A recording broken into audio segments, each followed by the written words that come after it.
Existe um ponto relativamente simples em endodontia e que pode ajudar o profissional tanto a se manter longe de problema, quanto a fazer uma endodontia no seu dia a dia, tornar a endodontia no seu dia a dia algo menos estressante, mais prazeroso e até mesmo mais lucrativo.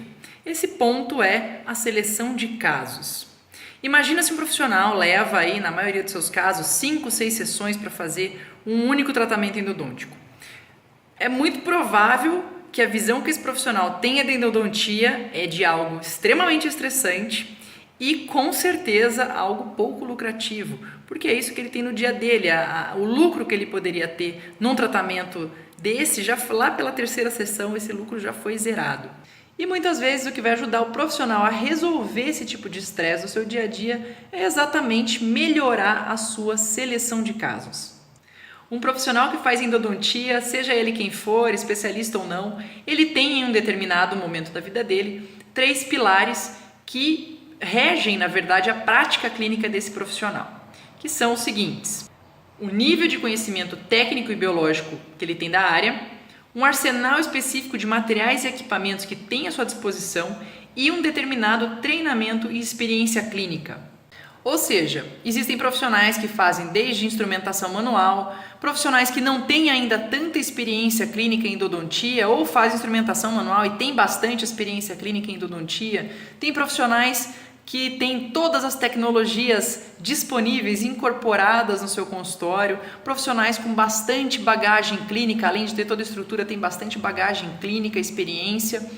Então, independente de material disponível, do conhecimento, do nível de conhecimento do profissional e também dos anos de experiência, todos esses profissionais eles podem sim fazer tratamentos endodônticos que sejam previsíveis, desde que seja feita uma correta, uma adequada seleção de casos. E para realizar uma seleção de casos de maneira adequada, é importante que antes de mais nada o profissional lembre que seleção de casos tem a ver com considerar a imagem, o quadro como um todo, né? Então não é simplesmente olhar para uma radiografia, olhar para as condições do canal, do dente em si e avaliar se aquele caso está dentro da sua alçada. Envolve um panorama muito maior que envolve alguns fatores relacionados com certeza ao caso, mas também alguns fatores relacionados ao paciente em si. Vamos começar com os fatores relacionados ao paciente. Primeira coisa, qual é o estado de saúde geral desse paciente? Qual é a classificação ASA desse paciente? É um paciente ASA 1, se a gente está falando de um profissional que ainda está em início de carreira, um profissional que não tem muita bagagem ainda na endodontia, é importante que ele observe todos os fatores favoráveis relacionados ao paciente. Tá? Então, primeira coisa, estado de saúde desse paciente. Segundo ponto, esse paciente tem boa abertura bucal ou ele tem alguma limitação que vai dificultar o acesso ao dente? Terceiro ponto, qual é o perfil emocional desse paciente? Ele é mais cooperativo? É um paciente que tem bastante medo?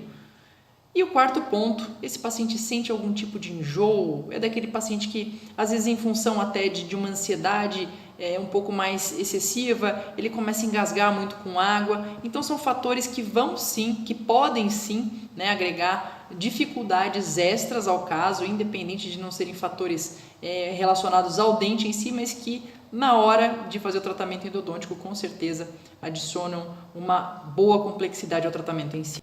E temos os fatores relacionados ao caso clínico em si.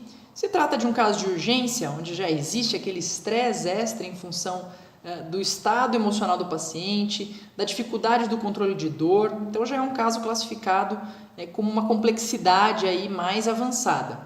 A posição do dente na arcada permite um acesso favorável? Existe alguma inclinação coronária?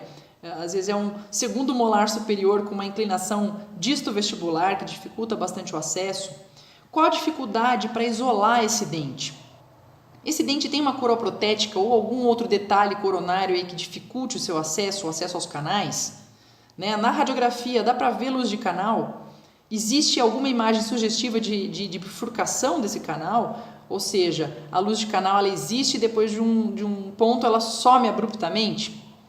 Qual o grau aparente das curvaturas que você tem nesses canais radiograficamente? Se trata de um retratamento, porque o retratamento ele vai exigir mais experiência do profissional. Existe alguma complicação ainda nesse retratamento, como um desvio, um fragmento de instrumento, alguma outra complicação, uma iatrogenia que possa ter acontecido da primeira vez? Existe alguma complexidade anatômica nesse dente que você tem observado? Existe alguma outra complexidade, como presença de reabsorções, ápice aberto, canais em C ou qualquer outra anomalia? E é importante lembrar que para o profissional conseguir avaliar todos esses fatores, tanto relacionados ao paciente quanto ao caso clínico em si, é necessário sim uma conversa com o paciente, um exame clínico e com certeza um exame radiográfico muito bem feito. E eu vou me antecipar aqui já, que pode ser que esteja passando pela sua cabeça, como em algum momento lá atrás já passou pela minha. Poxa, mas se eu fizer tudo isso, toda essa avaliação para seleção de casos e de repente eu não vou dar sequência então, porque aquele caso não está na minha alçada. Pô, vou ter perdido dinheiro, né? Vou ter tido prejuízo. Não, confia em mim. O que vai fazer você perder dinheiro, o que vai fazer você ter prejuízo é se você negligenciar a seleção de casos e der sequência num tratamento que está fora da sua alçada. Possivelmente isso vai te estressar pra caramba, vai fazer o seu paciente perder tempo, vai fazer você perder dinheiro e no final de tudo, o resultado pode ser que não seja, aliás, é muito provável que o resultado não seja o melhor possível.